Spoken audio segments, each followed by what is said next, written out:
ni rero itike nutayima ndajya hara hirya ku musigiti ndababwira ko ndi umugore wawe namenye amakuru kujya kwigishayo itike barayima kandi wowe urasigara ufite umugayo. we yakoresheje uburyo ki agomba kumpa itike kugira ngo ntajya kumusebya. ubundi bazi ko banakoze ubukwe kumugaragara abantu bose bashyitse bari mu kubireba ndasubira mu rugo ngenda mvuga ngo iki mbese sinzi ukuntu nabarebaga narebaga umuntu w'umugabo nkabona afite isura y'umwijima nta jambo rishobora kumuvamo ngo ambwire ngo wenda ngo kanaka ngo ndagukunda numve byamfataho. Ibibazo naciyemo byose ntago nigeze ntekereza kwiyahura ariko byageze aho ndavuga ngo uyu muntu nawe aramutse ampemukiye umenya nakwiyahura. Ibintu nakoze na n'iyi saha ndacyabyishinja.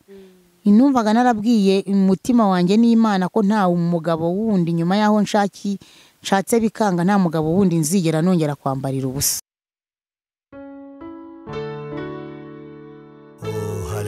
tuzanye n'undi muntu ngira ngo muramubona hano kuri kamera rwose yaje nawe yabyishimiye. Nanjye rero ndabishimiye cyane aho muri hose umwami Imana bagirire neza. Rero uyu munsi turi kumwe n'umutumirwa wacu mwiza cyane w'umumama. Twatangira nawe yibwira abamukurikiranye. Wabwira abazina yawe abantu bagukurikiye? Nitwa Ntazina, navukiye mu karere ka Kamonyi, murenge wa Gacurabwenge, kagari ka Nkingo, umudugudu ni Mataba, ni naho mbarizwa. Mwamwumvisha amazina ye ni Kabanyana. Ese Kabanyana ni muntu ki kugira ngo abantu bamenye Kabanyana barimo kuganira uyu munsi cyangwa Kabanyana bagiye kubana nawe uyu munsi? Ese Kabanyana ni muntu ki? Kabanyana ni umubyeyi wagiriwe ubuntu.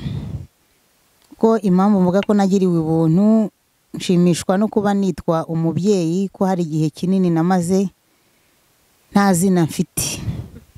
Ntazina ufite? Ntazina mfite. Impamvu mvuga ko Ntazina mfite kuba nitwaga Kabanyana gusa ntibyari bimpagije. Kuko nari naratangiye urugendo rwo kwitwa umugore ariko izina ry'umugore ntago nari ndifite. Sinzi rero niba twakomeza tukaganira. Ubu numva nyine uratujimije cyane. Uravuze ngo wari ufite izina rya Kabanyana utaragira irindi zina witwa. Dufite amatsiko yo kugira ngo uyatumare utubwire ukuntu byakugendekeye kugira ngo uze kuba wabona irindi zina rya Kabanyana. Natangiye mbabwira ko ndi umubyeyi wagiriwe ubuntu. Nabayeho ndavuka ndarerwa ndakura nk'abandi bana. Igihe kiragera numva ninjiye mu cyiciro cyo kuba nakwitwa umugore w'umugabo runaka. Yego. Ndashaka. Nashatse mfite imyaka 18. Nshatse ndi umukobwa, nshakana n'umusore. Turabana, twamaranye imyaka 3 n'igice twarabuze urubyaro. Ko bitari byoroshye? Ntago biba byoroshye, ni urugamba rurerure kuko urumva nawe kubura urubyaro ubufitemo inzitizi nyinshi uhura nazo. Ariko hatabayeho habaho kwihangana k'ubushake bw'Imana birashoboka. Kabanya, uratubwira urugendo wagenze mu myaka 3 n'igice ni myinshi. Ndumva watubwiraho nanjye ndumva nkeneye kubyumva n'abandi bakaba babyumva badukurikiranye. Nawe urabyumva urugendo nagenze rwari rubabaje kandi rwari rumbabaje kubera ko umuntu ajya gushaka yitwa umugore kugira ngo abyare. Habayeho rero ngewe ikibazo cyo kutabyara muri iyo myaka 3 n'igice nagenze urugendo rukomeye cyane. Kubera ko nabanye n'umugabo umwaka wa mbere urarangira, wa kabiri urarangira, wa gatatu twatangiye gushakiriza inzira twanyuramo ngo dushake urubyaro. Iyo myaka 3 mwayimaze nta byo kujya kwa muganga, nta kimwicaye mwiturije gusa? Ntago twigeze tujya kwa muganga, nta nubwo twanabitekereje, ahubwo twatangiye kuyoborwa n'abaturanyi n'inzira zo kujya mu bapfumu. Twaragiye rero tujya mu bapfumu. Abapfumu bakakwereka ko urubyaro urimo kurubuzwa n'abantu b'abakurambere ba kera tutanazi, ngo biba biranze. Bimaze kwanga rero igihe cyarageze biba ngombwa ko ntandukana n'umugabo. Tumaranye imyaka 3 n'igice tutabyaranye. Ubwo mbere yuko mutandukana se mwaricaranye muraganira arakubwira ati ndumva rwose? Twaricaranye mbere yuko dutandukana. Yarambwiye ati kuko urumva dushakana twashakaniye muri Kongo, turatahuka turaza tujya mu Rwanda, turubaka, nta mazu yari ahari, turubaka inzu turazuzuza. Tumaze kuzuzuza ati ndabona ikibazo cyo kutabyara gikomeye, ngewe ngiye gushaka undi mugore ndebe ko ari ngewe ubyara cyangwa ari wowe utabyara. Kubera rero numvaga nkiri mutoya, ngewe ntago nakiriye kuba nabana na mukeba. Naramubwiye nta kibazo mushake, ngisha inama umuturanyi nari mfite ari nkawe wari mabukwe, kubera ko we nta babyeyi yagiraga bwite bamubyaraga. Ubwo umukecuru arambwira ati rero uracyari mutoya, ntago nagushuka guharikwa ukiri mutoya. Ati ubwo reka umugabo yishakire, niko basenda. Ndabyakira, dutandukana neza, ntawe ubwiye undi nabi, dusezeranaho. Ashaka undi mugore, nanjye ndataha njya mu rugo iwacu. Wabyakira uwo munsi wo gusezeranaho, akubwiye ati ngaho igendere rero ufashe ibyawe ugiye, wabyakiriye ute? Urumva biba bibabaje gutandukana n'umuntu ubona nta n'ikindi kibazo mupfuye, ariko iyo utekereje ko hajemo ikibazo cy'urubyaro, ufite intimba mu mutima, wumva wibaza ngo bizarangira ryari, bizagenda gute. Ubwo rero nyine naragiye njye iwacu, we amaze gushaka, kubera nahavuye nta cyumweru cyaciyemo adashatse undi mugore. Makuru aza kumbwira ko umugore yazanye anatwite.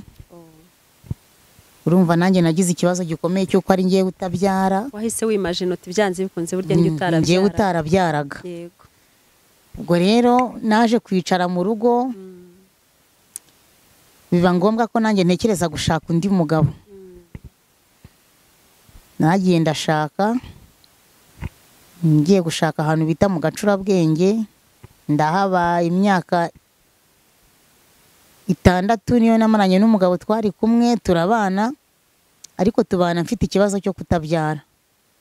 Gusa we nigeze nyinubira. Ubwo dusubiye inyuma gato, ugeze mu rugo iwanyu warahabaye, urongera ubu mudamu uri mu rugo, ariko wavuye mu nzu kubera kutabyara. Navuye mu nzu kubera kutabyara. Hanyuma uza kubona undi mugabo wa kabiri, uratubwira uko byagenze, ko ari uhise wihuta, akabanyatubwire rwose uko ufite amatsiko yo kubyumva. Nyine urumva hambere hari hakiriho n'umuco wo kuranga umuntu. Jewe ndi mu rugo iwacu, umubyeyi w'umuturanyi yaraje arambwira ati nyamara ushatse nawe wajya gushaka undi mugabo kareba ko nawe wazabyara. Ariko hagati aho ngaho nkivaho hambere, numvaga kubera ko nari nkiri muto, numvaga nshaka kwiga. Ngeze mu rugo rero ntanze igitekerezo cyo kuvuga ngo nisubirire mu ishuri byo gushaka mbireke, ababyeyi ntago babyakiriye neza. Barambwiye ngo iyo umuntu yabaye umugore aba yabaye umugore, ngo use wajya kwicarana n'abandi bana, use wajya muri primaire, use nihe segondere wajyamo se utarayitsindiye. Nyine banshi intege, nanjye numva ko ntacyo bikimfashije. Ubwo rero umuturanyi yaraje ati ngewe ndashaka kukurangira umugabo. Nabwa se urandangira umugabo umeze ute ngewe kureba nabuze urubyaro? Ati nta kibazo, wowe nguwo afite abana, ntago nawe arabizi, narabimubwiye, ntago ntacyo azagutwara. Nta bana akeneye nta bana akeneye. Ndavuga nta kibazo, ubwo ngomba gushaka undi mugabo kuko nabonaga nta bundi buzima bundi ngomba kubamo. Naragiye ndamushaka, turabana, tumarana imyaka 6. Umwaka wa mbere urarangira ntabyaye, wa kabiri uratambuka ntabyaye. We yabyakiraga ate kuba abanye nawe nta mwana ufite? Gusa urumva nkanjye wabagaho numva nkeneye kuba nabona umwana, ntago yigeze we ambwira nabi kubera ko ntabyaye. Yarambwiraga ati umwana ni umugisha, umwana naza tuzamwakira, kandi natanaza uzihangane. Ariko nge nabaga mfite ikibazo, narababaraga. Ubwo nyine twarabanye umwaka wa mbere, wa kabiri, wa gatatu, wa kane, wa gatanu, wa gatandatu. Ese uwo mugabo ubwo nta bandi bana yari afite, cyangwa umugore we yari afite? Nta kibazo wabonaga ufite iyo wenda nk'umudamu we yazaga, cyangwa nk'abana wabonaga nta kibazo wabaga ufite n'urwego umugabo wawe yabaga gukunze? Nta kibazo nigeze ngira cyo kuba nagirana n'abandi bagore, kubera ko nahageze n'ubundi yari afite umugore bashakanye mbere na mbere. Babyarana abana 2 baratandukana. Bamaze gutandukana, amakuru nari mfite nuko haje undi nawe barashakana baranabyarana. aba ari nawe arapfa asize uwo mwana w'umuhungu. Hagati aho hari umwana w'umuhungu nahasanze mutoya. Umugore we yari yarapfuye, rero ngenda ngiye kurera uwo mwana w'umuhungu. Kuko nkihagera n'uwo mwana baramunyitiriye ngo mu gace nabayemo bazi mama Mariya Mungu. Twarakomeje rero turabana muri ubwo buryo, igihe kiragera aza gupfa tutabyaranye. Nawe iyo myaka 6 mwayimaranye nta kana? Cyane rwose. Mutarigeze mujya no kwa muganga nawe nibura kubwira ati tugende ndebe uko ari wowe waba ufite ikibazo base wifuza? Ngewe uko nabitekerezaga muri ngewe nabonaga ko we kuba yabyara atabyara nta kintu bimubwiye. Kuko ntiyigeze anabimbwirira nabi. Ngo rero ngewe ntago nigeze mushyiraho pressure yo kuvuga ngo tugende kwa muganga kureba igituma tutabyara, kuko numvaga ko ari ngewe utabyara. Icyo gihe nibura mu baturanyi banyu cyangwa mu miryango mwabanaga n'uwo mugabo, nta kibazo na kimwe wabonaga ufite? Wabonaga ibintu byose byari bimeze neza icyo gihe? Mu rugo rwanjye ibintu byari bimeze neza kubera ko sinaburaraga kandi sinambaraga ubusa. Ariko mu baturanyi nawe urabyumva, iyo utabyara barakwishisha. Ntihazagira umuntu ukubeshya ngo ubanye neza n'abaturanyi. Ikintu gikomeye cyane gikomeretsa umutima ni ukwitwa umugore utagira umwana. Mu baturanyi hari abakuvuga neza, mwahura mu nzira bakakwereka urukundo bakakuririra, ariko hari naho ugera ku ruhande bakakuvuma ngo kiriya kitabyara njye sinagiha n'umwana wanjye. Kuko ibyo ntago byabura, bibaho. Bamwe bakuvuga neza abandi bakuvuga nabi, nuko nta kundi. Ariko warabyihanganira cyane, umuntu arabyihanganira. Nese icyo utari bwihe warenzaho iki? Ikintu warenzaho. Nuko rero umutware aza kwitaba Imana. Ariko yitabye Imana muri ubwo buzima twabayemo bwose bw'imyaka 6. Ngewe naje kubonamo igitangaza gikomeye cy'Imana. Amen. Harimo ubutwari bukomeye bw'Imana, kubera ko n'undi wari we wese ntashobora gupfa kubyumva. Muri iyo myaka 6 twabanye, nge naje kumenya ko yari afite ubwandu bwa virusi. Nkimara kubimenya ntago ngiye nigeze mbimubwira, maze kubimenya kuko nabonaga ko yabimpishe, nanjye ntago nigeze mwerurira ko nabimenye. Umaze kubimenya ko afite ubwandu, wahise ukora iki? Wahise ujya kwa muganga kugira nawe umenye uko uhagaze? Icyo gihe wabigenje gute? Birumvikana nagize ubwoba, ntekereza no kuhava. Noneho ndagenda ngisha ababyeyi inama. Maze kubagisha inama barambwira ati reka ntabwo ibyo tubikwemereye. Umugabo ntiyakubwiye nabi, umugabo ntiyagututse, umugabo ntiyakwambitse ubusa, ntiwabuye nabi, ntiyantutse, ntiyanyakuye. Ubwo kuba nabwiraga ababyeyi ko ngiye kuva mu rugo nkasenya, bo bahise babyumvamo ikindi kibazo. Barambwira bati rero ibyo byaba ari ukwigira ikirara. Ubwo maze kumva ko batanshyigikiye, naratashye nsubira mu rugo. Ariko nkajya mbwira Imana ngo izambabarire, nkavuga nti Imana dore nabuze urubyaro, uzambabarire niba narabuze urubyaro sinzandure sida. Kuko ntago nakira agahinda ko kuba ntafite urubyaro ngo ngerekeho no kuba nanduye sida. Nacungaga umugabo agiye mu kazi, nanjye nkahita njya kwa muganga kwisuzumisha ngo ndebe ko ntanduye. Buri mezi 3 naye narayubahirizaga kurinda ubwo arinda apfa, tumaranye imyaka 6 nta kibazo ansigiye. Aho ngaho naho nahabonye ubuntu bw'Imana butangaje. Kuko kugira ngo wazikuye hehe zo kugira ngo ubone ko we abana afite ubwandu kandi wowe ukiri muzima, ariko ukumva mwagumana, ukumva utafata inzira ngo wigendere, ko abantu benshi bikunda kubananira. Icyo gihe wakuye hehe imbaraga zo kugira ngo wemere kubana nawe, ntugire n'impungenge, ntugire n'ubwo bakashobora kuba yakwanduza? Icyo gihe imbaraga wazikuye hehe? Ahantu nakuye imbaraga rero, ahantu nakuye imbaraga hambere nuko atigeze ambwira nabi. Aha kabiri ntago yigeze atezuka ku nshingano z'urugo zo kuba yaruhahira. Kuba narareraga n'umwana we ntiyigeze amfata nkaho ndi mukasi, ahubwo yamfataga nka nyina w'umwana uri mu kumumurerera. Nkajya mbwira Imana, nari mfite ukwemera gukeya ariko kundimo. Abwira Imana ngo izamfashe, nibona bikwiriye nzatandukanwe nawe n'urupfu, hatabayeho kuvuga ngo namusize nagiye kubera ko arwaye. kandi numvaga ntashaka kuba nari narabaye umugore narabuze n'urubyaro, numvaga ntashaka gusohoka mu rugo nirinda ko hari undi mugabo wundi wazaza kuntereta, ahubwo ya sida ndi guhunga nkayandurira ahandi. Niho nakuye imbaraga zo kwihangana, nta bundi bushobozi bundi nari mfite, n'Imana ibimfashijemo.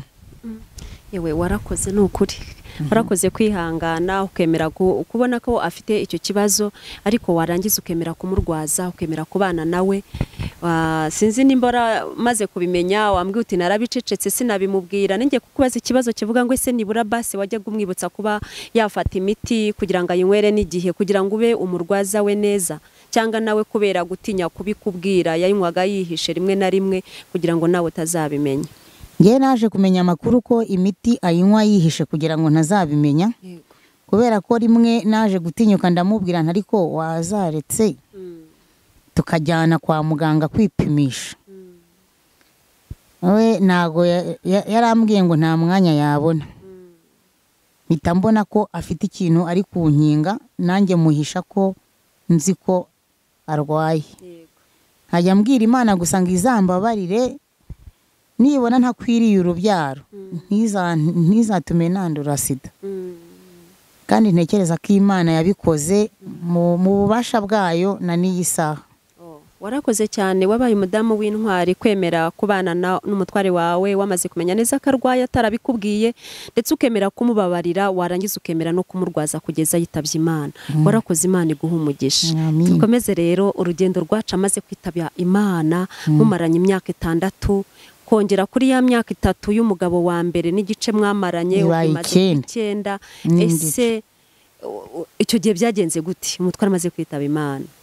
Umutware amaze kwitaba Imana, urareba sinabyaranye nawe, ntitwaye twarasezeranye, aho ndi nta mwana wanjye bwite nahabyaye. Ansigiye umwana we nareraga, umwana namureze yarafite nk'imyaka wenda hafi 4, ubwo yaramaze kugira nka 10 hafi n'1. Ubwo twarabanye n'uwo mwana, hashize amezi 3 umugabo apfuye, umuryango w'uwo mwana uramutwara.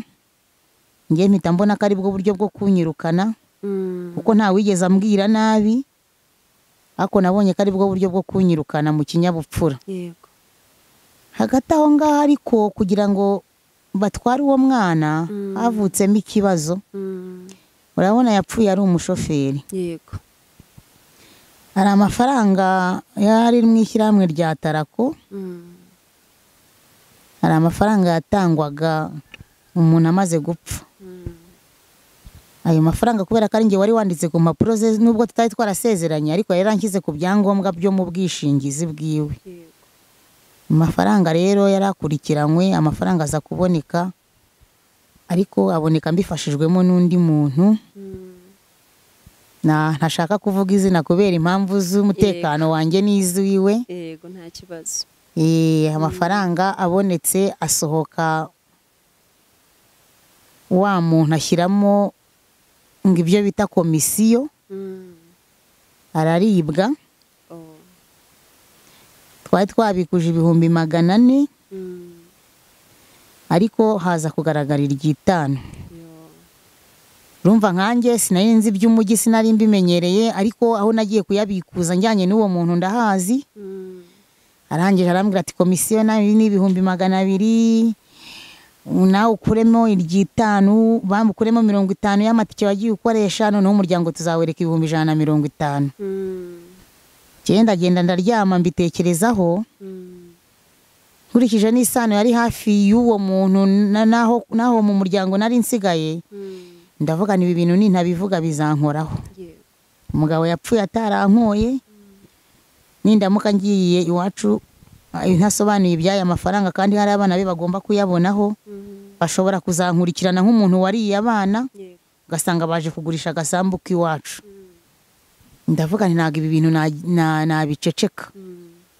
Ndabivuga, mbivuze wa muntu baramutumiza bamuzana mu muryango, turicara turabiganira turabicoca, baramubaza ati amafaranga yagiye he, byagenze gute? Arahabwira ngo ni komisiyo, ngo yashyizemo ngo komisiyo, ngo ntibyari gupfa kwemera hatagiyemo komisiyo. Barambaza ati se nkawe wumvaga komisiyo itarenze amafaranga angahe? Ndababwira nti 100. ngira amahirwe yandi 150 bamutegeka kuyishyura. yego Ubwo muri icyo gihe niho batwaye umwana wabo. Bigaragara ko bari banyirukanye. yego Ndavuga nti rero nanjye ubwo kuva batwaye umwana nta kintu naba ndimo gukora hano. Basezeraho ndagenda nsubira iwacu. yego ubwo ujya kwicarira kwa mama wawe nanone, ubwo urugo rwa kabiri narwo ruba ruranze, ujye wisubirira iwanyu ujya kwicarirayo. Nisubirira iwacu. yego Ariko nkajya nsaba Imana ngo izandinde, niba ibona ko nzabyara izandinde kuba hari umugabo wanyirukankaho adatekereza ko twabana, ahubwo ashaka ubusambanyi. yego Nkajya mbisaba Imana. Ubwo urumva ushatse urugo rwa mbere uruvuyemo, ushatse urwa kabiri, ntago abantu babibona kimwe, ntibabona ko ari ikibazo runaka kivutse, ahubwo bamwe batangira kukuvuga ibyo bashaka. yego Abandi wenda ni umugore utabyara, uriya abandi ni wenda yabaye indaya arashaka kumenya kwigira indaya. ubwo icyo gihe ugarutse iwanyu mbese mu muryango, ababyeyi bawe babyakiriye bati? Nawe urabyumva, nta mubyeyi ntabwo umubyeyi wishimira ko umwana asenya. yego Urumva burya niyo batakwinubira barababara ntibabikwereke. Yego.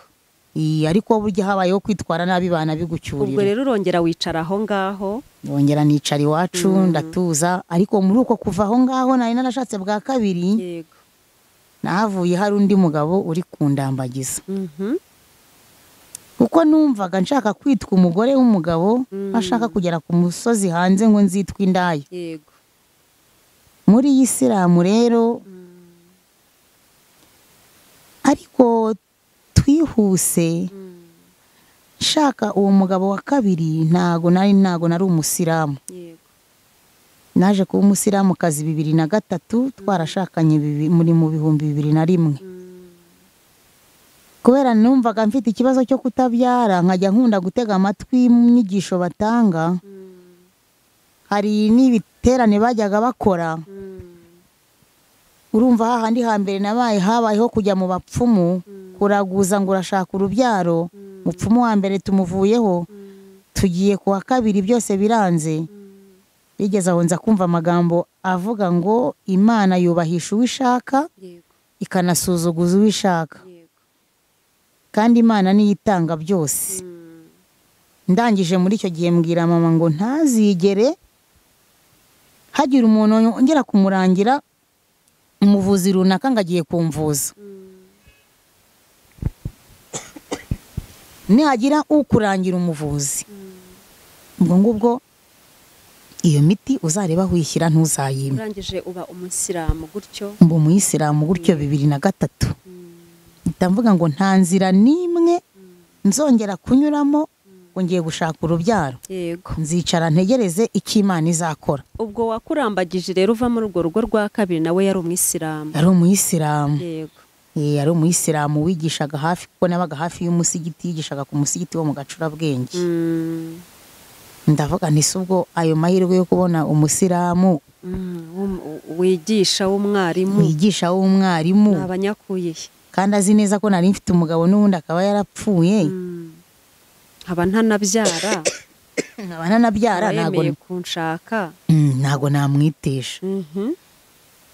Mu buzima rero tubamo muri iyi si, hari amarangamutima tubamo imbere mu mutima tutagaragaza, yego hari n'ibyo tugaragaza inyuma. yego Bitewe n'irari dufite, njyewe wenda nk'umugore nshobora kubona umugabo nkumva mufitiye kumwifuza, cyangwa umugabo yambona kumva afite kunyifuza, akanyifuza kubw'umubiri, yego ariko hari n'unyifuza kubw'icyo mfite kugira ngo akinkureho. yego Muri uko gushakana n'uwo nguwo rero wa gatatu nabonaga nyereka urukundo.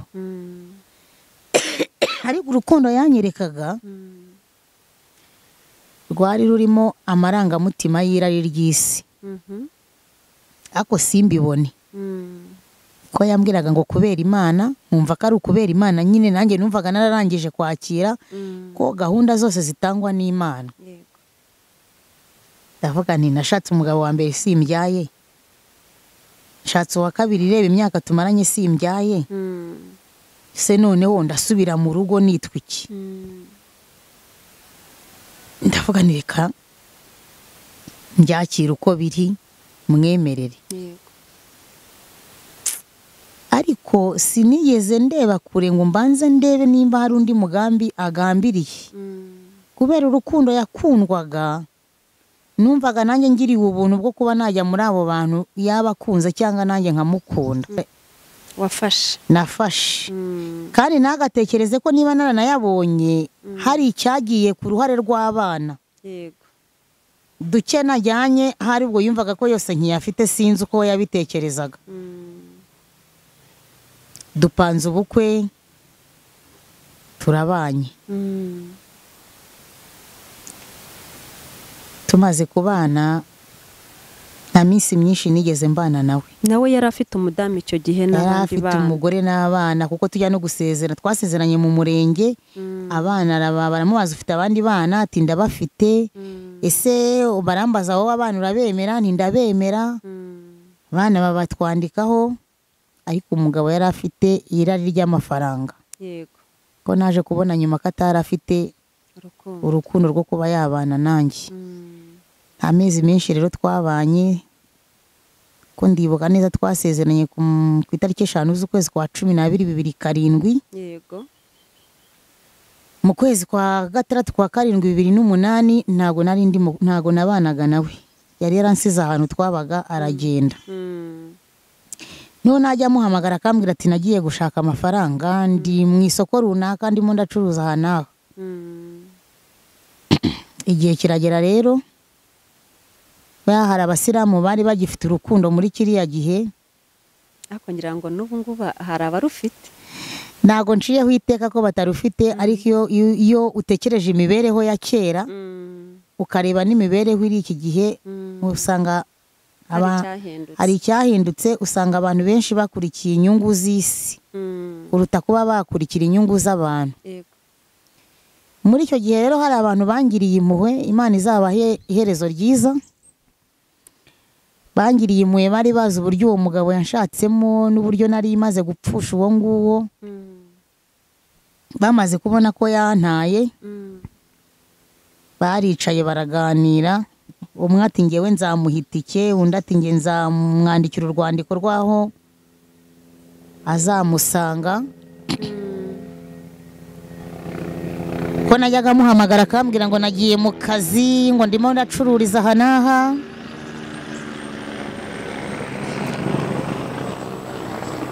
Gusa nkabyakira gutyo nkatuza. Ariko igihe kiragera abantu bangiriye impuhwe barambwira bati fata inzira ujye kureba umugabo wawe aha n'aha urebe ibyo arimo. Ubwo ufata inzira ukajya kumureba hari hashize igihe kingana gute? Urumva yari yavuye mu rugo mu kwezi kwa 6, hari mu kwezi kwa 9. Urumva mbazi igihe nari nashakaniye nawe uko kwezi kwa 9, hano no mu mezi 3 tutabana. Urangije nawe urahaguruka kujya kumureba? Ndangije ndahaguruka mbwira Imana, ko ndabyibuka hari mu gihe cy'igisibo dufunze. Ndavuga ubu ngubu Mana mpagurutse muri uru rugo, umunsi wose ndabwirirwa kugeza ninjoro, sinzi nira ninjoro nimba ndi burye. Ngiye kureba umugabo wambwiye ko tugiye kubana kubera Imana nta zindi nyungu antegerejeho. Ndagenda, geze rero uramubona. Nafashe bisi hano i Kigali Nyabugogo, iragenda bisi ngeze Cyangwa kuko bari bandangiye ahantu aherereye. Ngera Cyangwa ho bita Kamembe. Ngo turaruhuka, turongera dufata indi bisi igera mu Bugarama. Ndagenda nari mfite agapapuro kanditseho ahantu akorera ari ku musigiti ngo wo muri site ya mbere. Ngo hari na site ya 2. Mbwira umukomvayeri tuhageze anyereka aho mviramo. Ndagera ngize amahirwe mbona ngeze hafi y'uwo musigiti. Mahurira n'umukecuru ndamusuhuza, aranyikiriza. Nshatse kuvugana nawe mbona ntibiri bushoboke, kambwira igiswahili kandi ntari bukimusubize. Ngize amahirwe mbona hatungutse indi mugabo w'umusiramu urimo kuvuga ikinyarwanda nyine turi bubashe kumvikana. Ndamubwira ngewe nje n'aha ngaha nimo gushakisha umuntu witwa gutya na gutya. Ati se ko hari babiri? Ati hari ushaje, hari n'uhaje vuba ukiri mubona ko akiri muto. Ndashaka uwo nguwo ukiri mutoya. umugabo yamfashe akaboko ntwaza ivarisi nari mfite, nayo Imana izamugirira impuhwe kubera ko nta nubwo nigeze nanatekereza kumubaza izina rye, nawe nigeze ambaza iryanjye. Aranyobora turagenda tugera ahantu dukata mu mazu, ngiye kubona mbona ngejeje iruhande rwa wa mugabo. Akinkubita amaso yaratunguwe. Ko byanze bikunze yumvaga ko ahantu yagiye ariho kure cyane mu gihugu, kandi akumva ko ngewe ntashobora kuhagera, nta na buryo ki ngomba kuhagera. Ariko kubera imbaraga z'Imana no kugira ngo Imana ikwereke umuntu uwo ari we, ni n'umugambi Imana ifite igufiteho, byose byarashobotse. Hagiye abona arambonye, ndamusuhuza, aranyitegereza arandeba, abuze icyo avuga arambwira ngo naje ngabizi, ngo babimubwiye. Ndabona nta kibazo nyine, nimba naje ubizi ubwo ni amahoro, niwe narinje kureba. Hagati aho ngaho ariko uburyo yagiyemo, yagiye avuga ko agiye gushaka amafaranga, ariko agenda ayo mafaranga ari gushaka agenda yashaka akoresha ataraye. Harabona biramuhombeye, niko kujya kwihisha inyuma kure cyane. Akubonye rero dushaka kumenya akubonye uko byagenze. Se yarakwishimiye, arakubwira ati madamu nagiye guhaha none unaniwe kwihangana uraje tugende nkwereka ahantu mba, basubona kugiriye impuhwe nyinshi? Ambonye we yagize ubwoba. Ntekereza ko icyamuteye ubwoba nuko yumvaga ko agiye inyuma y'imisozi cyane, ahantu abona ko ntagera, none nkaba mpageze. Kubera ko impamvu mvuga ko yagize ubwoba, yanshatse ambwira ngo tugiye kubana kubera Imana, ariko yanshatse kubera amafaranga ntanafite. Kuko niba umuntu afite, ushobora guhaguruka ahantu ufite 100,000, nta nubwo yanatekereza ko bya 100,000 byagiye mu bukwe nari nakoze nawe. We yanshatse kubera amafaranga, ariko akajya ambwira kubera Imana. None warabonye musanze aho hantu yageze, atekereza ko yansize kubera ko nta mafaranga mfite, akaba yarantaye hari yagiye kwishakira abandi bafite amafaranga, simbizi niko nabitekerezaga. Agira ubwoba bw'uko mpamusanze, ashaka no kumbwira nabi. Ndavuga nti numbwira nabi turabipfa. Nge ndi umugore wawe w'isezerano, sindi indaya, ibyangombwa ndabifite. Ubwo rero utuze twumvikane. Abonye ko bikomeye, agiye kunyereka aho yari acumbitse, nuko arambwira ati rero ahantu ndi ntago nahabana nawe, urabibona ko ncumbitse hano hantu ni kure, si hafi y'umuryango. Ariko nanjye nkimara kubona urugendo nakoze, nasabye Imana ngo imumpe mubone, ariko nongere ngaruke iwacu. Uko nasabye Imana niko yabinshubije. Bwarakeye mu gitondo maze kumubona, numva ko bitari na ngombwa ko nongera kugumya kuba nabana nawe. Numva n'umutima wo kugumiza kuba nakwitwa umugore we utangiye kumvamo. Numva nta kintu na kimwe nkitekereza cyiza kiri bumukomokeho yankorera. Ubwo rero naramubwiye nti mpitike nisubirire mu rugo. Abanza kumbwira ngo abantu baguhaye ikuzana, baguhe nigusubizayo. Ndavuganira rero itike nutayima, ndajya hara hirya ku musigiti, ndababwira ko ndi umugore wawe, namenye amakuru kujya kwigishayo, itike barayima kandi wowe urasigara ufite umugayo. We yakoresheje uburyo ki agomba kumpa itike kugira ngo ntajya kumusebya. Mfata inzira ndakata ndagaruka. Ngaruka mu rugo, ngaruka aho yari yaransize nkodesha. Hagati ariko naho aho yansize nkodesha, yari yarampaye umwana umwe mu bana be ngo mbane nawe. Nyirakuru uwo mwana amaze kubona ko ise atari hafi aho, umwana nawe baramunyambuye. Baramutwara. Nsigara mu nzu yanjye nyine. Haciyeho iminsi ko yarandinganije ngo azaza, ngo ningenda azagaruka. Haciyeho iminsi nza kubona ubutumwa bumbwira ngo ndagiye mu mahanga ngiye gushaka amafaranga. Mpita mbona ko aho ariho hagiye kuboneka iherezo ryanjye nawe. Yego. Ariko nahoraga mbwira Imana ngo kubera ko yambwiye ko tugiye kubana kubera Imana, agiye kunkura mu bupfakazi, adashaka ko nitwa mbaho, kandi ko nakundaga ubusiramu cyane. Nakundaga ubusiramu, narigishwaga ngafata nkabasha kugira ubusobanuro ntanga. Ntekereza ko ari nacyo cyari cyatumye agira iturufu yo kwitwaza ngo abane nanjye. Yego. Ndagaruka rero ku bana, urumva kubaho mu buzima bwa wenyine, noneho n'umuntu ashyizeho ubutumwa buvuga ngo ndagiye, sinzi igihe nzagarukira, ndambona ubuzima buranze. Ubuzima buranga, Umwana baramutwaye. Umwana baramutwaye, nta mugabo umpahira mfite, naho ndabona nta hantu, urumva njyewe nasaga naho nabayeho mu buzima bwiza. Kujya guca inshuro mu baturage sinari mbizi. Yego. Ariko mu byo dukora byose burya umuntu ajya agirirwa ubuntu bwo kubana neza n'abandi.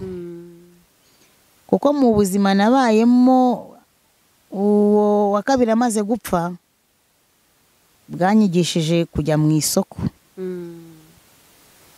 Mbasha kuba nabasha kumenya gukorera amafaranga mu isoko, nkabasha kubona isabune yo gukaraba n'amavuta yo kwisiga, ntagire umuntu nsuzugura ngo yabimpaye nabimusabye. Yego.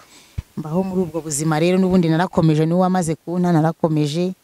Ariko igihe kiragera mbona atari ngombwa ko ngomba guhama muri iyo karitsiye. Yego.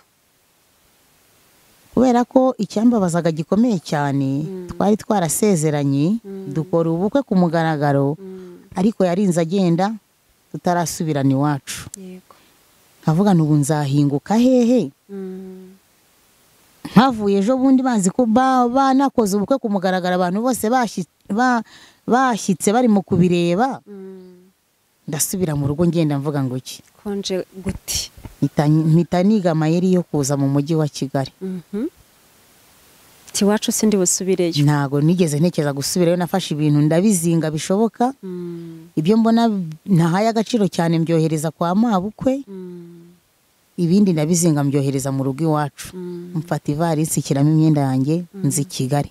Ariko mu kuza i Kigali naje nkurikiye mu gacurabwenge, nari narabwiye nti ngiye mfite ikibazo, nshakira ahantu nkora akazi, nigashake kaba ko mu rugo nzagakora, nubwo ntigeze nkakora n'umunsi n'umwe. Icyo gihe wumvaga ufite ikinegu cyangwa isoni zo kuba wasubira ku cyaro cy'iwanyu, umugabo wa gatatu nawe byanze. Urumva ni ikibazo gikomeye cyane. Urumva muri izo nzira zose haba haragiye hacamo amagambo menshi, no kutabyara, bakuvuga ibyo bashaka, wenda yakoze uburaya akiri mutoya, ni ibiki, nizihe mpamvu abagabo bamukunda ntibanarambane nawe, ukumva nyine ni ikibazo gikomeye. Yego. Gusa byose bibaho kwihangana no gusenga. Simvuga ngo nigeze nkora amasengesho ahambaye, na n'iyi saha, ariko nta munsi bushobora kwira ntatekereje ku Mana aho naba ndi hose. Ubwo rero igihe cyarageze, wigira inama yo kuza gukora i Kigali akazi ko mu rugo ntigeze nkora mu buzima nabaho.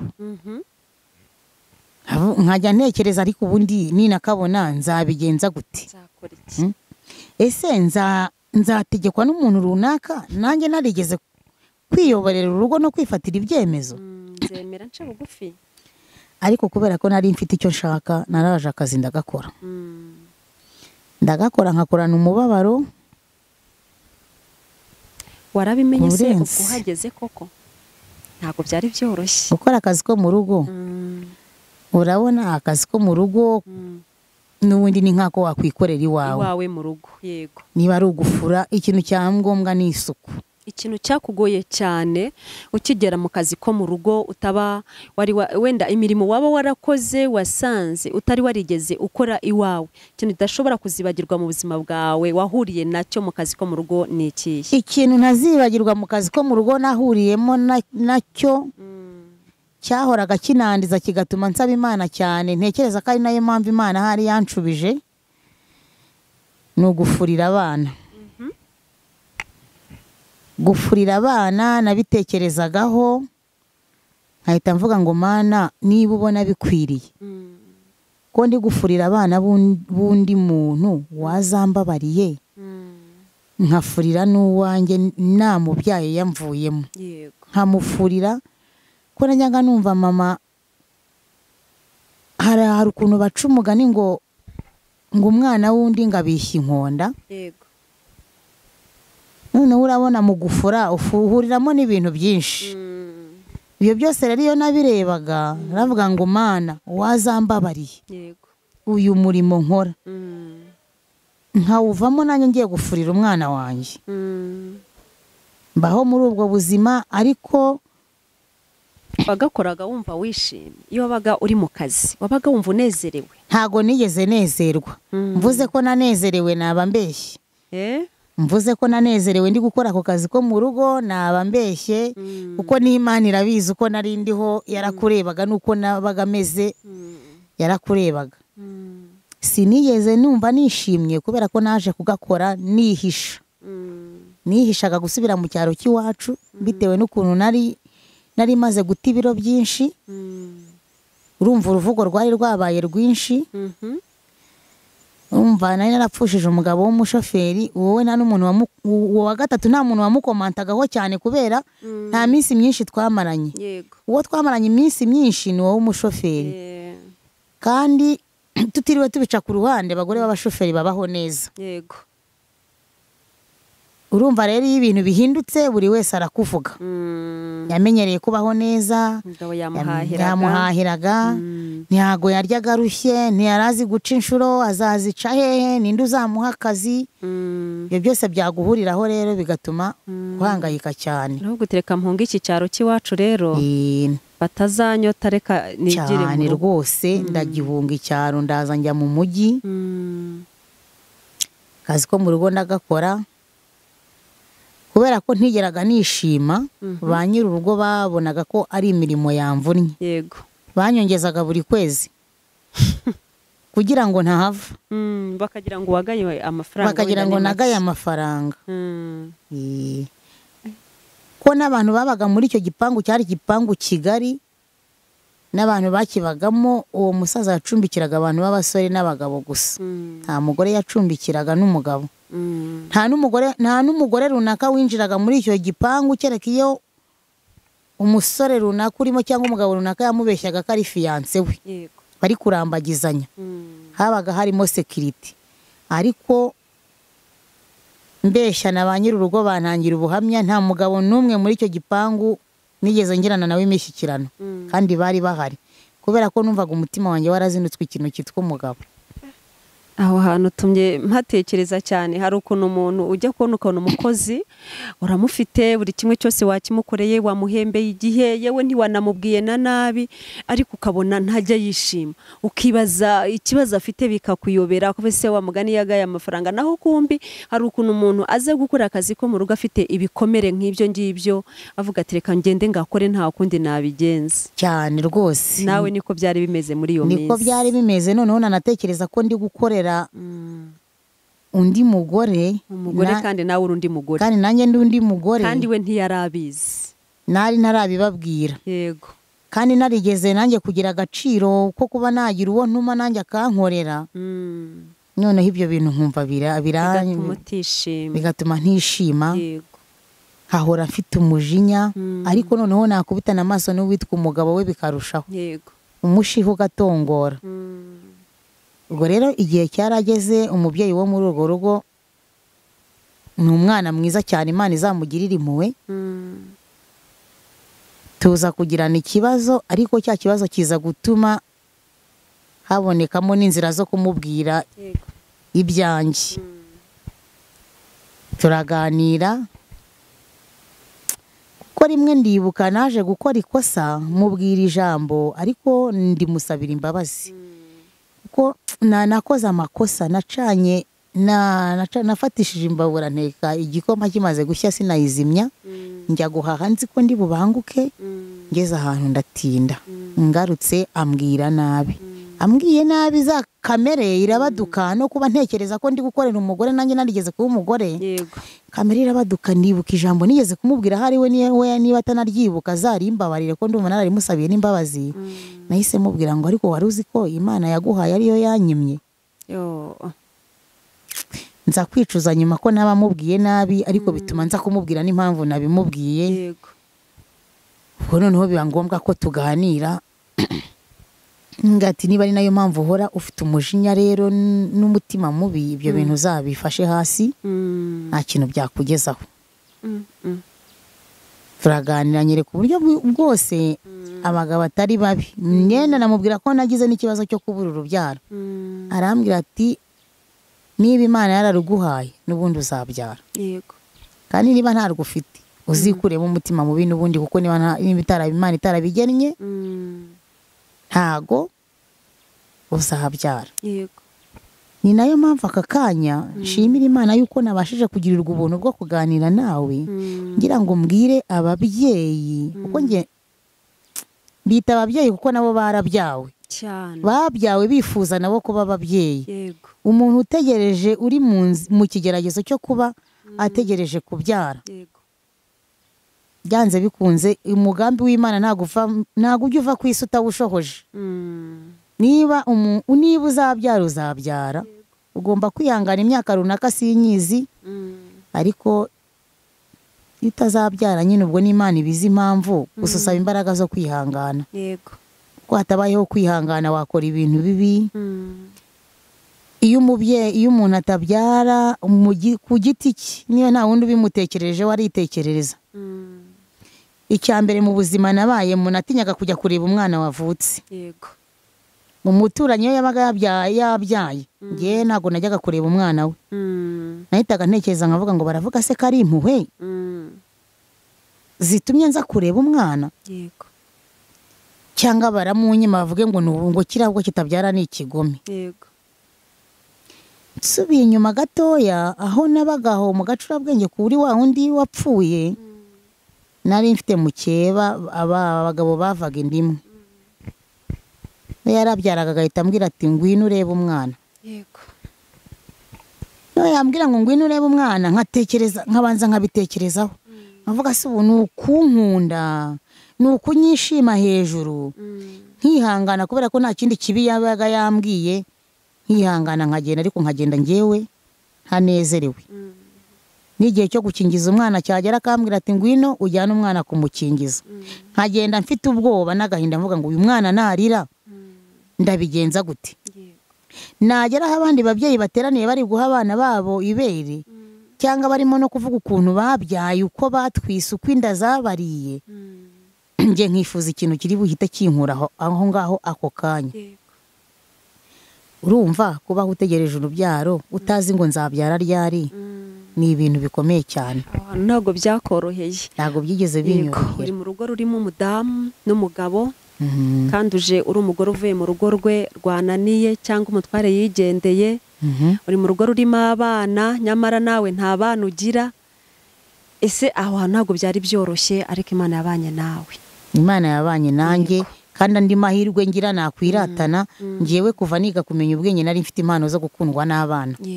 No muri urwo rugo nakozemo akazi ko mu rugo, hari umwana, hasanze umwana muto ufite nk'amezi nk'atandatu nk'arindwi, kuko nahageze atangiye kumenya kurya. Umwana yanze nyina, nkajya muheka tukajya no mu gikoni nkateka muhetse. Umwana yaranze nyina. N'abari bahari banyisanzuragaho. Hahandi hari harimo n'umukobwa urimo kuba inkumi, hari amabanga yahishe nyina, ngewe akayambwira. Ntago nigeze ngira ikibazo cyo kuba nabana n'abana, gusa nagiraga intimba yuko ntabyaye, nkibaza iherezo rizabirihe, ariko nta mwana nigeze ngirana nawe ikibazo cy'uko twanganye. Ubwo rero waje kuba muri urwo rugo, igihe kiza kugera bigenda gute? Nabaye muri urwo rugo igihe kiragera, nahabaye hafi nk'imyaka 2, ariko mpaba nta rukundo mfite rw'umuntu witwa umugabo, kuko numvaga naraciye akarongo, mbona ko bose mbese sinzi ukuntu nabarebaga. Narebaga umuntu w'umugabo nkabona afite isura y'umwijima, nta jambo rishobora kumuvamo ngo ambwire ngo wenda ngo kanaka ngo ndagukunda numve byamfataho. Uretse ko na n'iyi saha nubwo nagiriwe ubuntu nkaza kubyara, na n'iyi saha ntago njya mbyakira nashoboka. Ndavuga ni ubuse we ko yanyuze muri izi nzira ntariho kandi ntanezerewe ntatuje. Ubwo rero igihe cyarageze ko nabagaho nkajya nifuza kumenya amakuru yo mu rugo, nkajya gutira telefone. Umudamu w'umugore arambwira ati kuki wari utira telefone wazaguze telefone? Nkuvuga ntago nshaka gutunga telefone. Ndumva nintunga telefone byanze bikunze izampuza n'umuntu witwa umugabo, kandi ntashaka kuvugana n'umugabo. Ati reka anga tukuguriza amafaranga tube tuguhaye kuyukwezi ugure telefone. Mbanza kubyanga nk'amezi nk'abiri, mu kwezi kwa gatatu ngura telefone. Maze kugura telefone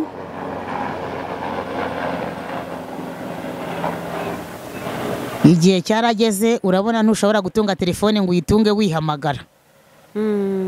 Telefone uba ukeneye guhamagara ukanahamagarwa. Igihe cyarageze rero bya bindi natinyaga byo kuba nahura n'umugabo, ndongera nza guhura n'umugabo wo kuri telefone arampamagara, kuko sinjya mbyibagirwa naranamututse bwa mbere ampamagara. Ariko kubera ko hari abantu bateye ukuntu, buri muntu burya ngo ateye ukwe, hari umuntu uzi kwihangana akaba azi no kumenya umuntu ko hari uko ateye, cyangwa agahita abona ko umuntu amushubije kubera ikibazo runaka namubwiye nabi ntiyancitseho. Ndanamutuka rwose cyane, ndabitinyuka, kuko niyo mubonye iki gihe numva mfite ikimwaro cy'ibyo namubwiye kandi we ntabyubakeho. Murakundana? Turakundana. Turakundana, ariko dukundana bigeze aho ndavuga nti buriya uyu muntu ashobora kuba ari kunyibeshyaho akagira ngo ndi umukobwa. Kanze mwerurire mubwire ibyanjye byose, wenda nagira amahirwe akancikaho.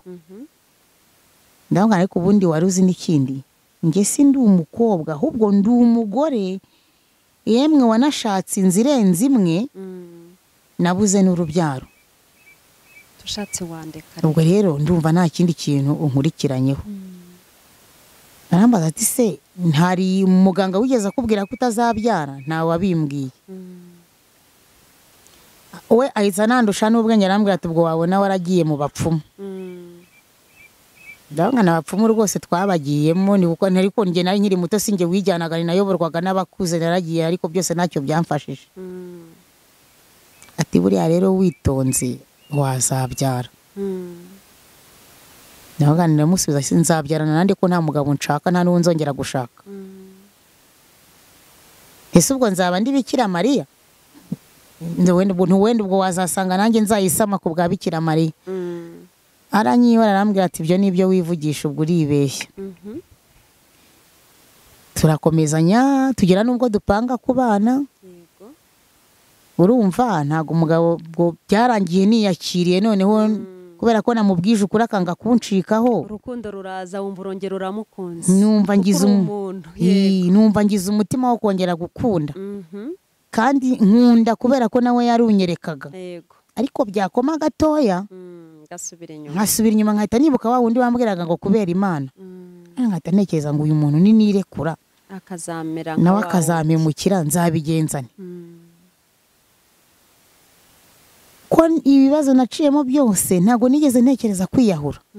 Ariko byageze aho ndavuga ngo uyu muntu nawe aramutse ampemukiye, umenya nakwiyahura. Ariko nkahita nongera nkavuga ngo Mana uzambabare sinziyahure, ngo hari igihe wenda nazabyara. Mbaho umugabo aranyigisha, anyumvisha uburyo ki tugomba kubana tukazanabyara. Kubana rero ndashaka kugeraho ngaho ukuntu waje kubyara. Akuntu naje kubyara rero turi mu nzira zo gupanga kubana, urabona abantu ntago babura uko baganira.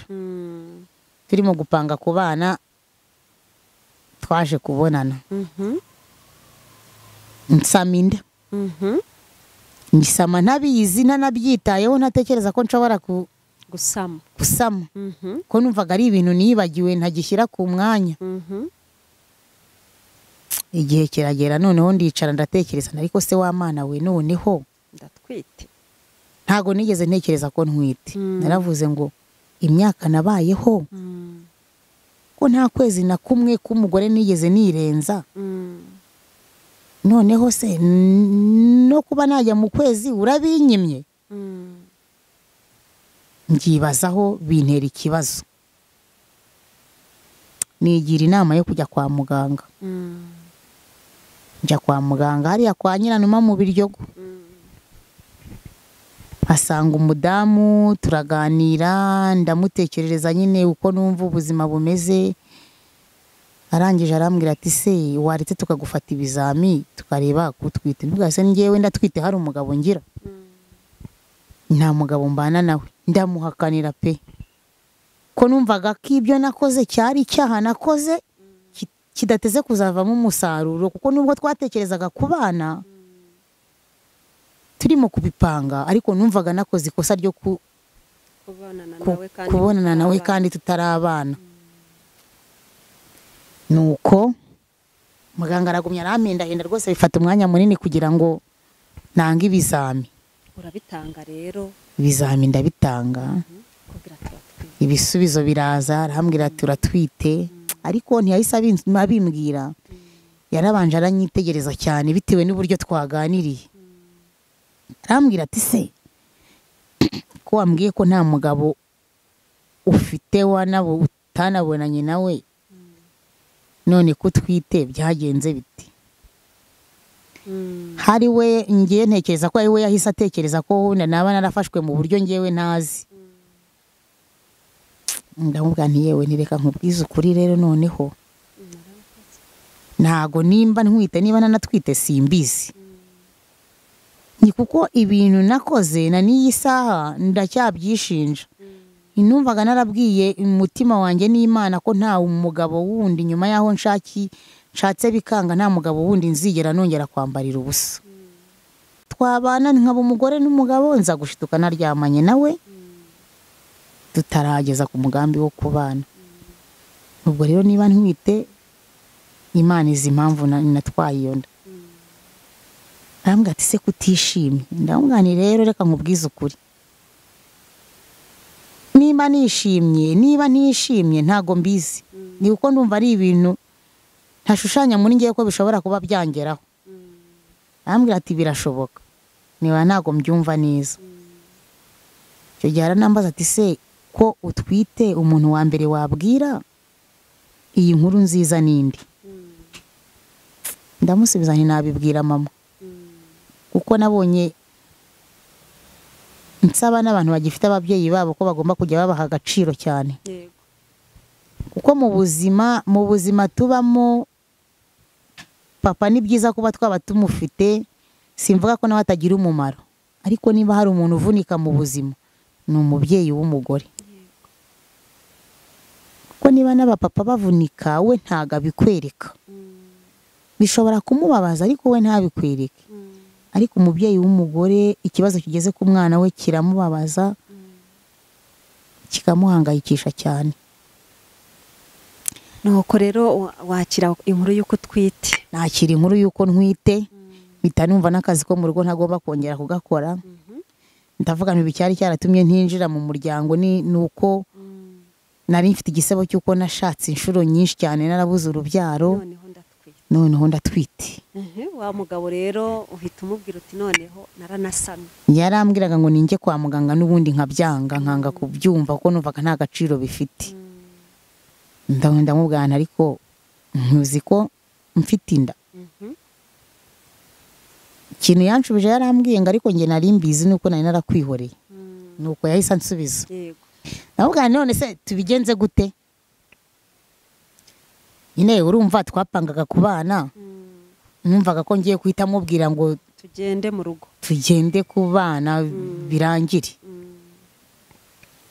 Ntago rero wamenya imigambi y'Imana buriya, kuko njye nemera ko mu buzima umuntu arimo mu isi hari igihe Imana ibizabona uzahura n'ibiribabaje birenze ibyo urimo ikagukatisha. Yarambwiye ati niba utwite nta kibazo, genda uba ugiye mu rugo, n'ubundi gahunda zizakomeza. ndabyakira ndituriza kuko ubwo ako kanya sinigeze nk'umwanya wo kuba nabana nawe, ahubwo umwanya nawuhaye kuba naba numva ko mfite umwana mu nda. Mbaho ndagenda ikura buhoro buhoro, noneho indigejeje mu mezi nk'atanu atandatu nkajya numva ntago ntekanye mu mubiri. Namanuka nabandi kumanuka nk'umusozi ahantu nkumva gutya hasi mu ruhago hagiye guturika kandi nditarakura. Njya kwa muganga, ngiye kwa muganga bancisha muri ekogarafi barambwira bati ntago umwana ameze neza mu nda, ngo tugomba kureba icyo dukora hagati yawe n'umwana hakagira ugira ubuzima. Haciyeho iminsi 2 arapfa. Mba nanone ngiye mu kibazo gikomeye cyane. Nari mbonye urubyaro nyuma y'imyaka 14, none umwana arapfuye. Ntangira kuburana n'Imana ko ari uzi ko bizagenda gutya, ubikoreye iki? Imana ubwo rero Imana burya ibifite impamvu. Byibura niyo nkuru nubwo umwana yapfuye, ariko iyo nkuru yaratambutse ko nabyaye. Nyuma y'igihe kinini yabyaye umwana yapfuye, kuko umwana yaranahururijwe baramushyingura. Ko yari yavutse, kuko muri Isilamu twemera ko iyo umwana yavutse akarira aba ari umuntu waje ku isi, agomba gukorerwa imihango yo gushyingurwa nk'abandi bose. Byabaye ngombwa rero ko abantu batabaza, umwana arashyingurwa. Ndi mu bitari Kabgayi, mvamo igihe kigeze ndataha nza mu rugo ndicara nyine iwacu ndatuza. Ndashaka ko ngerera rero ukuntu waje kubyara uriya mwana uhari, uriya mukobwa. Ukuntu naje kumubyara rero ni bya bindi by'Imana nyine bifite ibyizagaragaza, ko nge nemera ko gahunda zose ziba kubera Imana. Hari inzira ushobora gucamo wenda abantu bakavuga ati yanyuze mu nzira mbi, ariko burya inzira zose wanyuramo Imana ibizireba, ibizi n'impamvu. Twarakomeje rero kubera ko umugabo n'ubundi twari dufitanye gahunda yo kubana, ntiyari yarigeze ambwira ko tutazabana, ko muri gahunda ze yambwiraga ko tugomba kubana. Ureye kubera ko nari mbonye ko nshobora kuba mfungutse ngomba kubyara, urumva nta handi hantu nari gutekereza kuvuga ngo ndajya gusambana ku mpande. Twarakomezanyije n'ubundi shiduka n'ubundi natwaye inda y'umwana uriho. Tuguma muri ubwo buzima, tuzabana ndinda ubwo mbyara. Tuzabana ikomeza kuba tuzabana, ariko ngirirwa ubuntu bwo kubyara umwana wanjye abaho. Uzibyaye iki rero? Nabyaye umukobwa. Imana ishimwe. Umukobwa isa mwita amazina, yamwise Igihozo Firidausi. Ariko nanjye kubera uburyo numvaga ngomba kugira uruhare mu kwita umwana wanjye, arambwira ati rindi nawe rishake. Namwise Igihozo Isezerano Firidausi. Ko rero umuryango, ese wowe na mama no muri karitsiye bamaze kubona noneho ufite umwana umuhetse mu mugongo, wabyumvishije ute? Wabyakiriye ute? Ibyishimo wagize wumvishije byaranganaga gute? Umva birarenze, ntago wabiha umunzani ngo bashe kubipima. Ubwo ari wujuje imyaka ingahe? Nari nujuje umwana mfite mubyara, nari nujuje imyaka 32. Ubu wari umaze imyaka ingahe? Nari maze imyaka, namubyaye mu mwaka wa 14. Imyaka 14. Uri ku musozi? Ndi ku musozi wo gutegereza urubyaro, ariko niringiye ijambo nigeze kumva ngo Imana uwishaka. Yego.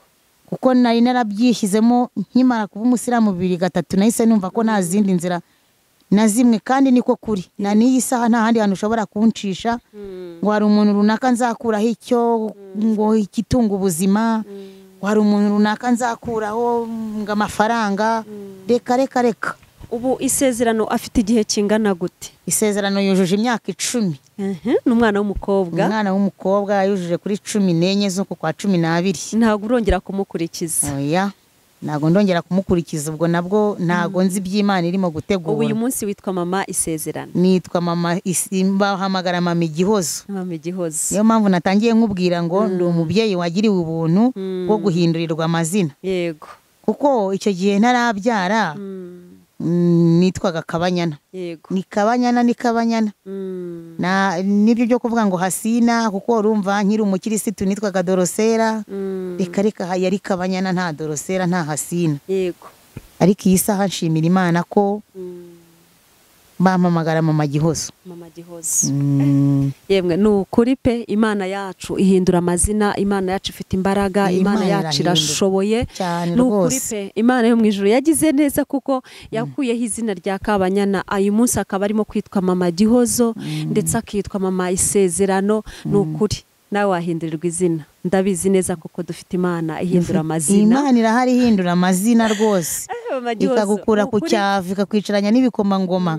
Ubu nanjye aka kanya najya mu babyeyi nkicara mu babyeyi, ariko igihe nari narabuze urubyaro natinyaga no kubegera. Nigeze kubwira ko nta mwana ntago nakundaga kujya kureba uruhinja, ariko na n'iyi saha Imana ijya imbabarira ingirira impuhwe. Hari igihe buriya nkunda umwana utangiye guseka, nkunda umwana utangiye guseka, kubera ko nimba muteruye agaseka akarambura amaso akandeba, bitanumva ariho ubwuzu bw'urukundo rw'umwana biherereye. Ko na kera mama yajyaga abyara uruhinja ndukunda ruryamye, nkarurebera aho ruryamye, ariko wa mwana utangiye guseka ndamukunda, kuko mbanzi neza ko turi bujye mu mishyikirano bikemera. Ubwo rero nagiraga ubwoba nyine nkavuga njya kureba umwana w'abandi, ntago aho ngiye bari bunyakire neza, nkanifata. Kuko sinigeze nkubwira ko najyaga ngenda ndunguruka mu bihuru ngo ndebe ko basizemo uruhinja ndwijyanire. Ko bajya kavuga ngo abantu ngo bataye impinja, ngo umuntu yataye umwana yamushyize ku mwana, yamutaye mu gihuru. Njyewe najyaga ngenda ndunguruka mu bihuru ngo ndebe ko hari umwana urimo mwijyanire. Mama Gihozo, ni ukuri Imana yacu yarakoze, yagize neza irakarama. Uyu munsi rero bagira ubuntu bwo kugira ngo uze kuri Hirwa TV Rwanda. Hirwa naryo ni izina rifite aho ryaturutse, ryavuye ku mugambi w'Imana. Nawe uyu munsi uri Mama Gihozo, nawe wahindurirwa izina, nawe Imana hari amazina Imana yaguhaye, nawe yayasohoza. Ariko Mama Gihozo, ndagira ngo nukuri uyu mwanya ugire ijambo ryiza, ijambo rikuri ku mutima, ushobora guhumuriza abagenzi bari ku musozi wo gutegereza, bari mu butayu, bari muri kiriya gihugu kitagira amazi. Ni igihugu gikomeye cyane kuko uwo musozi urawuzi, wawubayeho. Hari abandi rero bakirimo kuzamuka utaboroheye, ariko hari ijambo wababwira ry'ihumure. Gira ijambo rero ugira wababwira muvandimwe. Ijambo nababwira icya mbere ni ukwihangana. Kuko hatabayeho kwihangana ibintu byose wabyangiza. Njya nkunda kuganira n'abantu nkababwira kwihangana bitera kunesha. Kubera ko nimba hari ibintu bibabaza mu buzima, ni ukwitwa umugore. Ngiye nemera ko umuntu aba umugore yabyaye. Kwitwa umugore rero utari umugore birababaza cyane, ariko icya mbere niba umuntu wese utegereje ategereze yihanganye, kandi n'aba abasha gusoma Bibiliya ajya asoma yumve ko hari ijambo Imana, hari korasi nigeze kumva ngo ndabyibagiwe, Imana imbabarire. Iyi korasi yira ngo niba ngo Nawome na Rusi, sinzi kuntu haraho niba ari Rusi niba ari nde wahinduriwe amateka nawe yari yaragumanye na nyirabukwe amunambaho, ariko nyuma Imana iza guhindura amateka. Ngo nawe unambe kuri Yesu nk'uko ngo Rusi yanambye kuri nyirabukwe Nawome. Ubwo rero icya mbere ni ukunamba ku Mana. Buriya ngewe nubwo ndi umuyisilamukazi, buri muntu mu kwemera kwe sinjya ngusubiza inyuma. Kuko niba duhuriye ku Mana, ni Imana. Niba wemera ko Imana hari ibyiza akora ikabihindura, byemere nk'ukuri. Kwihangana rero nibyo bya mbere. Bategereze bihanganye. Njya nkunda kubwira abantu ngo nta muntu upfa mbere yo gupfa. Niba Imana yarashyizeho kuzapfa ubonye urubyaro, uzarubona. Nimba ivuga ati uzabaho imyaka iyi niyo, ariko nta rubyaro uzigera ubona, guma kwihangana. Ya nihe nyigisho ushobora cyane irihe somo ushobora guha abantu bafite abavandimwe babo baturanye nabo bategereje urubyaro? Hari ukuntu umuntu aba ari aho ngaho nta mwana agira ariko akagira abaturanyi cyangwa akagira abavandimwe nabo ho kugira ngo bamufashe kwihangana, ahubwo bakarushaho kuba nabo bagira uruhare mu gutuma arushaho kwibuka ibikomere by'iwe afite. Ese abo bantu bafite abaturanyi bafite bari ku musozi wo gutegereza batarabona abantu uyu munsi ariko bategereje ko nabo bababona, abo bantu nirihe somo wabaha, nihe nyigisho wabaha kugira ngo nabo babashe kubana n'iyo miryango itaragira amahirwe yo kubona abana? Urumva umunyarwanda aciye umugani ngo ntawe uneza rubanda. Wowe ni wowe wiyizi, ni wowe uzi ibyawe. Uriya muturanyi nta kintu na kimwe azakumarira, nta nubwo azigera gufa uzicara akabwira Imana ngo kana kamuha urubyaro ni bake cyane. Ni wa wundi wawe ukurimo nyine. Ikintu cya mbere rero niyo mpamvu nakomeje kukubwira ni ukwihanganira ibyo ubona, ibyo ubwirwa, ibyo wumva, byose ni ukubyihanganira kuko nta kindi kintu na kimwe ushobora gukora kitari ukwihangana. Kandi ushoboye gusenga asenge cyane, ko njye nemera ko Imana ishobora byose. Nemera ko Imana igihe yashakiye iguhindurira amateka. Niko kuri kwanjye rero Mama Gihozo, Imana yo mu ijuru iguha umugisha. Mama Gihozo aravuze ati nyamuneka nimwihangane kuko nta upfa mbere yo gupfa, icyo Imana yakuvuzeho byanze bikunze iragisohoza igihe kigeze. Rero Mama Gihozo, Imana iguha umugisha kuba wagize umwete n'ubwitange. Hari amasezerano menshi wari warasezeranyije Imana, hari imihigo myinshi wari ufite muri wowe uyibwira ngo nanjye umpaye umwana nazabivuga ndetse n'abandi bakabimenya yuko Imana yangiriye neza. Rero Imana yagukoreye ibintu bitangaje byinshi cyane, yaguhaye umwana. Hari n'ibindi hagati aho ngaho mwahumvishije, muzakurikirane neza ubuhamya bwiwe, hari byinshi cyane yavuzeho. Imana yamugiriye neza. Gihozo, Imana iguha Mama Gihozo, Imana iguha umugisha kwemera gusangiza abera b'Imana ubuhamya n'imirimo Imana ikora. Murakoze cyane, namwe Imana ibaha umugisha kuko ibi narabigambiriye kandi narabyifuje mu mutima wanjye. Nimba hari abo bitashimisha bihangane, ariko n'uwabyumvishe yumve ko ibyo nge mvuze ni ibyanjye, nta muntu wabintumye, nta n'ibyo nabeshye. Buriya hari na byinshi umuntu wenda badashaka kugenda yatura cyane bitewe n'impamvu za sosiyete. Ariko igitangaza kimwe gikomeye cyane ngewe ntekereza kiruta no kuba narabonye urubyaro, ni ukuba wabana n'umuntu imyaka 6 afite ubwandu, mwebwe mugatandukana amahoro ntabwo ufite. Nicyo nacyo ni igitangaza gikomeye Imana yankoreye. Kuri Imana yarakora. Kwari ukubaho mvuga ngo Mana gusa nta wundi mwanya wundi wenda mfataho wo kwibaza cyane. Ariko nacyo ni igitangaza gikomeye. Nshimira Imana rero yampaye, yangiriye ubuntu bwo kuba natega amatwi hakumva tugahura tukaganira, kuko nari narabisabye Imana. Nahoraga mvuga ngo Mana, kuko muri Isilamu kereka kuba wabibwira abadamu bagenzi bawe, wenda bamwe bakaba banakubara inkuru bakabihinduramo uko utabivuze. Ariko nshimira Imana, numva neza nta n'uwantera ibuye kuko navuze ibyanjye. Hagize nuba yazaramuka nyumvishije anzi, ashobora kukubwira ati biriya ni ukuri koko. Ntago nabivugiye kugira ngo wenda nigaragaze muri sosiyete runaka. Simbivugiye kuba wenda hari ikintu runaka nasaba. Oya, nshimira Imana ko yampaye umwana.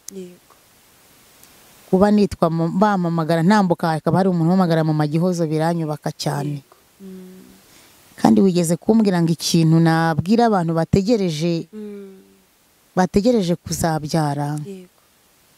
Buriya nigeze kuba muri sosiyete y'Abanyarwanda, nigeze kuba n'umukuru w'umudugudu. Najyaga njya mu bibazo by'abagore n'abagabo. Iyo byageraga ku kibazo gikomotse ku rubyaro, uretse ko nabigiyemo narabyaye, nahitaga nifata. Narifata kuko natekerezaga ubuzima nanyuzemo. Noneho nareba n'abagabo n'abagore babyaranye batabasha gushyira hamwe ngo barere b'abana babo, ngiye nkahita mbura igisubizo ndi butanga aho ngaho. Nkavuga ngo kuki nkahita mbwira Imana ngo kuki namaze iriya myaka yose ntarabyara, hari impamvu watumye bitinda, wabonaga ko wenda nshobora kuzabyara benshi nanjye bikamera kuriya, cyangwa wabonye umwe ari we nzashobora. Ariko ikiruta byose ni ukwihangana. Abantu rero bari mu ngo bategereje ko Imana hari ikizabasubiza, ugiriwe ubuntu ukaba uri kumwe n'umugabo mwumvikana, niwo mutekano wa mbere. Intimba yo kuba utabyara ntibura, ariko iyo ufite amahirwe yo kuba uri kumwe n'umugabo mwumvikana, utumva amabwire, kubera ko iyo ufite abavandimwe, hari abavandimwe batabyishimira, hari abagucunaguza, hari abagucyurira, ariko iyo ugiriwe ubuntu bwo kuba uri kumwe n'umugabo ubyumva, yumva ko ikibazo kigomba gukemurwa n'Imana, icyo nakubwira ni ukwihangana, ubundi ugategereza icyo Imana izakora. Murakoze cyane. Ni ukuri Imana ihereza umugisha buri muntu wese ugira uruhare rwo gukurikirana Hirwa TV. Muraduhamagara cyane, muratwunganira, muduha ibitekerezo, muduha inkunga nyinshi cyane zitandukanye. Ni ukuri Imana yo mu ijuru ijya ibaha umugisha. Rero iyi ni channel icaho ijambo ry'Imana, icaho ubuhamya bwinshi butandukanye, imirimo y'Imana, ibintu byinshi cyane Imana ikora.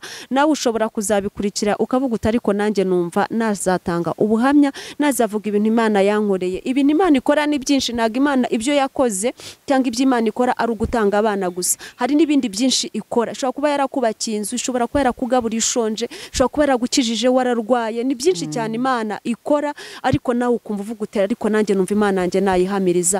Ni ukuri nawe uhawe ikaze. Rero twavugaga gukomera kw'Imana yacu.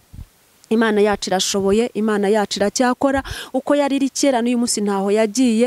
Imana yacu ifite imbaraga. We wari uri ku musozi utegereje uvuga ngo ese birashoboka ko ibyanjye Imana yabishobora, ese birashoboka ko nanjye nari narapfakaye, nanjye nakongera nkabona undi mugabo wankunda. Ushobora kuba ari wamaze gutakaza ibyiringiro ukavuga uti nanjye narapfakaye nta wundi mugabo nakunda. Birashoboka, ushobora kongera kubona undi muntu akagukunda, nyamara washaka ukongera ukabona urugo rwiza rukakuryohera. Ese birashoboka ko n'umugabo ushobora kuba mwaratandukanye, ushobora gutandukana kubera yuko kubana bitagikunze, ukumva nta wundi mugabo washaka cyangwa ukumva nta wundi mugore washaka. Ariko birashoboka ko ushobora gukunda undi muntu mukongera mukaba mwabana, ubuzima bugakomeza. Rero mwumvishije urugendo yagenze, ntabwo rwari rworoshye. Imyaka 14 yagenze mu butayu bwa wenyine atagira umwana, ariko Uwiteka aza kumwibuka. Nawe rero nagira ngo Uwiteka nawe yongere kukugenderera mu bibazo wari urimo, mu bibazo byose umazemo iminsi, mu byifuzo ufite urimo gusengera, kugira ngo nawe Uwiteka ongera kukugenderera, anezeze umutima wawe. Rero uyu munsi turabashimiye cyane, tubonye umwanya wo gushimira kameramani twari turi kumwe. Imana imuha umugisha, ni ukuri kandi Imana imugirire neza. Namwe mwese turabashimiye mu mpande zitandukanye. Uwiteka Nyiringabo abagirire neza. Naho ubutaha, murakoze cyane. Bye bye.